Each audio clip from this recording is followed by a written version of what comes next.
அனைவருக்கும் வணக்கம். இன்றைக்கி நம்ம பார்க்க போகிறது வந்து பார்த்திங்கன்னா old question, previous year question paper நமக்கு ரொம்ப இம்பார்ட்டண்டான ஒன்று. அந்த ப்ரீவியஸ் இயர் கொஸ்டின் பேப்பரில் வந்து பார்த்திங்கன்னா ஒரு கொஸ்டின் ஃபுல்லாக 25 கொஸ்டின் இருக்கும். அதை எப்படி ஈஸியாக சால்வ் பண்ணுறது அப்படிங்கிறத நம்ம இந்த வீடியோவில் பார்க்க போகிறோம். ஃபஸ்ட்டு சிம்பிளிஃபிகேஷன் கொடுத்துருக்காங்க இந்த சம்மில்.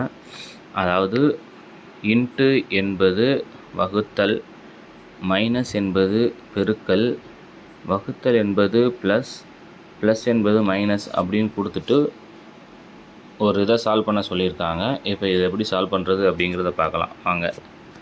3 மைனஸ் 15 வகுத்தல் 19, இங்கே ப்ராக்கெட் கொடுத்துருக்காங்க. அதுக்கடுத்து இன்ட்டு 8 ப்ளஸ் 6, இன்னுக்குள்ளே ப்ளஸ் 6. ஓகேவா? இப்போ இந்த சம்மை எப்படி சால்வ் பண்ணுறது அப்படிங்கிறத பாருங்கள். கொடுத்துருக்க சிம்பிளை நீங்கள் அங்கே இருக்க மாதிரி மாற்றிக்கோங்க. போர்ட் மாஸில் ரூல் அப்ளை பண்ணுங்கள். BODMAS bracket of, division, multiplication, addition, subtraction.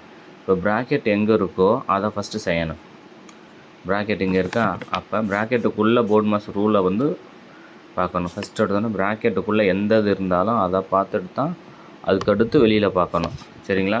இப்போ 3 மைனஸ்ன்னு இருக்க வேண்டிய இடத்துல இன்ட்டு இருக்குது, அதனால் 15. அடுத்து வகுத்தல் இருக்க வேண்டிய இடத்துல 19. ப்ராக்கெட்டை ஃபஸ்ட்டு நான் முடிச்சிடுறேன். அதுக்கடுத்து இன்ட்டு 8ஐயும் ப்ளஸ் 6ஐயும் பண்ணிக்கலாம். ஓகே, ப்ராக்கெட்டுக்குள்ளே இருக்கிறத ஃபஸ்ட்டு பண்ணுங்கள். இன்ட்டுக்கு பதிலாக வந்து பார்த்திங்கன்னா இங்கே வகுத்தல் போடணும். ஒரு நிமிஷம். இப்போ கொடுத்துருக்கதை அப்படியே மாற்றுறேன். நான் இது போட்டு 3 இன்ட்டு 15 ப்ராக்கெட் போட்டுக்கிறேன், ப்ளஸ் 19 அந்த குறிகளை போட்டுக்கிறேன், வகுத்தல் 8 மைனஸ் 6. இப்போ நான் மாற்றி எழுதிட்டேன், மேலே இருக்க இதுபடி மாற்றி எழுதிட்டேன். இப்போ மல்டிப்ளை பண்ணுங்கள். ஃபஸ்ட்டு ப்ராக்கெட்டுக்குள்ளே இருக்கிறத பண்ணணும். BODMAS. இப்போ ஃபஸ்ட்டு ப்ராக்கெட்டை பண்ணுறேன். ஓகேவா? 3 15 45, 45 ப்ளஸ் 19. இப்போ ப்ராக்கெட்டுக்குள்ளே இருக்கிறத ஃபஸ்ட்டு முடிக்க. 49 ப்ளஸ் 19 எவ்வளோ வரும்? ஆட் பண்ணால் 64. ஓகே, 64 முடித்ததுக்கப்புறம் ரிமைனிங் என்ன இருக்குது? டிவைட் பை 8 மைனஸ் 6, அது மட்டும்தான் இருக்குது ரிமைனிங். ஓகேவா? இப்போ போர்ட் மாஸில் ப்ராக்கெட்டை முடித்தேன். ஆஃப் இருக்கான்னு பார்க்குறேன், ஆஃப் இல்லை. அடுத்து டிவிஷன் இருக்கான்னு பார்க்குறேன், டிவிஷன் இருக்குது. டிவிஷனை பண்ண போகிறேன். 64 டிவைட் பை 8 என்ன வரும்? 8. ஓகே, அடுத்து மைனஸ் 6. இதை சால்வ் பண்ணால் 2 அப்படிங்கிற ஆன்சர் கிடைக்கும். அப்போ சிம்பிளிஃபிகேஷனை ஈஸியாக நம்ம போட்டுடலாம். இந்த சம்முக்கு வந்து பார்த்திங்கன்னா 2 அப்படிங்கிறது தான் நமக்கு ஆன்சர். ஓகேவா? அதுக்கு அடுத்த சம்மு ரீசனிங் சம் மாதிரி கொடுத்துருக்காங்களா, ரொம்ப ரொம்ப ஈஸியான ஒன்று. இதில் வந்து பாருங்கள். ஓகே, ஃபஸ்ட்டு 2 3 5 7 11 17 19 அப்படின்னு கொடுத்துருக்காங்களா. இது வந்து பார்த்திங்கன்னா நம்ம பார்த்தா ஒற்றைப்படை எண்கள் அப்படிங்கிறத பார்ப்போம். ஆனால் 2ங்கிறது ஒன்று இருக்குது, அதனால் ஒற்றைப்படை எண்கள் பார்க்கக்கூடாது.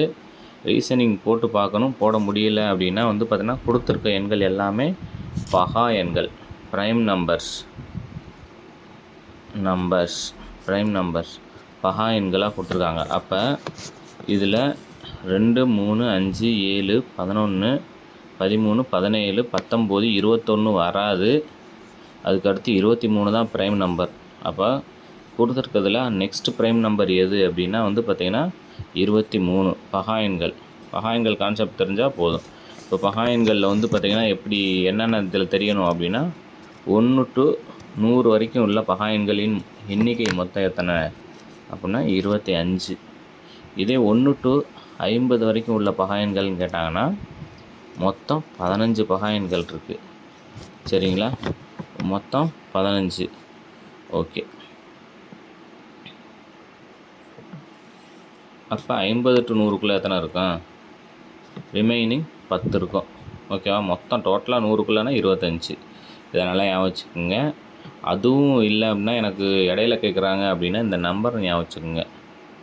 4422322321 அப்படிங்கிற நம்பரை ஞாபகம் வச்சுக்கோங்க. இது வந்து என்னென்னா 1லேருந்து 10க்குள்ளே பகாயன்கள் எத்தனை இருக்குன்னா 4 இருக்குது.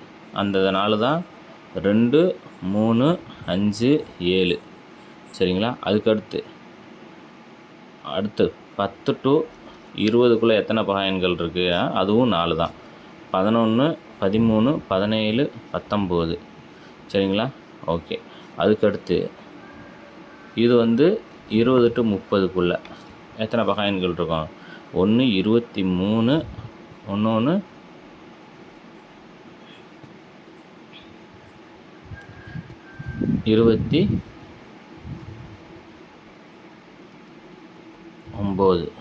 2 பகாயன்கள் தான் இருக்குது. அது மாதிரி வந்து பார்த்திங்கன்னா எத்தனை பகாயன்கள் இருக்குது? 1 to 30க்குள்ளே எத்தனை பகாயன்கள் இருக்குது? இந்த 4, 4, 8, 10 அப்படி கூட்டிக்கலாம். லாஸ்ட்டில் 90 to 100க்குள்ளே ஒரே ஒரு பகாயன்கள் தான் இருக்குது. சரிங்களா? அப்போ இது மாதிரி ஈஸியாக நீங்கள் வந்து பார்க்கணுன்னா பார்த்துக்கலாம். எத்தனை வரைக்கும் இருக்கோ அதை பார்த்துக்கலாம். பகாயன்கள்னால் என்னன்னு சொல்லாமே நம்ம எத்தனை பார்த்துட்ருக்கோமா? பகாயன்கள்னால் எல்லாத்துக்கும் தெரியும், தெரியாதவங்க தெரிஞ்சுக்க. A number which is divisible by 1 and the same number. என்ன சொல்கிறாங்க? அந்த நம்பர் வந்து பார்த்திங்கன்னா ஒன்றாலையும் தன்னாலையும் மட்டும்தான் வகுபடணும், மற்ற நம்பரால் வகுபடக்கூடாது. சரிங்களா? இப்போ எடுத்துக்காட்டுக்கு 2 அப்படின்னு சொல்கிறாங்கன்னா 2ங்கிறது 2ஆல் வகுபடலாம். 2க்கு காரணிகள் என்னென்ன வரும்? 1ஆல் வகுபடும் ப்ளஸ் 2ஆல் வகுபடும். அப்போ இப்படி வகுப்பட்டுச்சுன்னா அது வந்து என்னது? பகாயன்கள். இப்போ சப்போஸ் ஒரு இங்கே 21ன்னு எடுத்துக்கிட்டோம். இதை ஏன் வந்து பகாயன்கள்னு சொல்லலாம்? 1ஆல் வகுப்படும், 21ஆல் வகுப்படும், 3ஆல் வகுப்படும், 7ஆல் வகுப்படும், நிறைய எண்களால் வகுப்படும். அதனால் வந்து 21 பகு எண்கள். ஒரு தடவை எக்ஸாமில் எப்படி கேட்டாங்கன்னா, டெட் எக்ஸாமில் மிகச்சிறிய பகு எண் எதுன்னு கேட்டாங்க. அப்போ பகு எண் கான்செப்ட் வரும்போது நம்ம பகாயன்லாம் படிக்கிறோம் அப்படின்னு சொல்லிட்டு பகு எண்கள் கேட்டிருந்தாங்க. ஓகே. அப்போ மிகச்சிறிய பகு எண் என்னது? 4 அப்படிங்கிறது தான் மிகச்சிறிய பகு எண். ஏன்னா 2, 3, 5 வந்து பகாயன்களில். அப்போ மிகச்சிறிய பகு எண்ணை 4 தான். 2ங்கிறது வந்து பார்த்திங்கன்னா பகு எண்ணை சொல்லக்கூடாது. ஒரே ஒரு இரட்டைப்படை பகாயன் எதுன்னு கேட்டால் 2. தொடர்ந்து வரக்கூடியது 2 பகாயன்கள் எதுனா 2, 3. அதனால் ஞாபகம் வச்சுக்கோங்க. ஓகே. அடுத்த சம்முக்கு நம்ம போகலாம். Find the volume of the water tank measured. 10 metre, 5 metre, 1.5 metre. ஆக்சுவலாக இந்த சம்மு ரொம்ப ஈஸியான சம்மு. இந்த மாதிரி சம்மெலாம் வந்து சில பேர் செய்ய மாட்டாங்க, மேக்ஸிமம் செஞ்சுருவாங்க. இப்போ 1 மீட்டர் க்யூப் அப்படிங்கிறது 1000 லிட்டர். இது தெரியணும். 1 மீட்டர் க்யூப்புங்கிறது 1000 லிட்டர். அப்படியே மல்டிப்ளை பண்ணி 3 0 சேர்த்துக்க வேண்டியதேன். இப்போ என்னது? 10 × 5 5 50. 50 × 1.5 மல்டிப்ளை பண்ணால் 75 மீட்டர். 3 மீட்டர் இருக்குது. 0 0 0 75,000ன்னு ஈஸியாக போட்டு போயிடலாம். இதுக்கெலாம் சம யோசிக்க வேண்டிய அவசியமே இல்லை. நீர்த்தொட்டியின் கொள்ளளவுக்கு. ஓகே. அடுத்த சம்மு இது வந்து பார்த்திங்கன்னா அடுத்து எந்த சம்மில் கேட்டிருக்காங்க அப்படின்னா வந்து அளவியலில் கேட்டிருக்காங்க. இது ரொம்ப ஈஸியான ஒன்று. ஈஸியாக சால்வ் பண்ணிட்டு போயிடலாம். ஆக்சுவலாக ஃபார்முலா தெரியணும் எல்லாத்துக்குமே. வந்து ஃபார்முலா படித்தீங்க அப்படின்னா வந்து ஈஸியாக சொல்லிடலாம். இப்போ என்ன சொல்லியிருக்காங்க இந்த சம்மில்? ஃபஸ்ட்டு 12 சென்டிமீட்டர் ஆரமுள்ள அலுமினிய கோலம் உருக்கப்பட்டு, கோலம் ஃபஸ்ட்டு கொடுத்துருக்கிறது நமக்கு கோலம். கொஸ்டின் நல்லா வாசிங்க. வாசிச்சுட்டு கொஸ்டினில் இருக்க கிவனை எடுத்துட்டாவே நம்ம சம்மை வந்து மேக்ஸிமம் செஞ்சிடலாம்.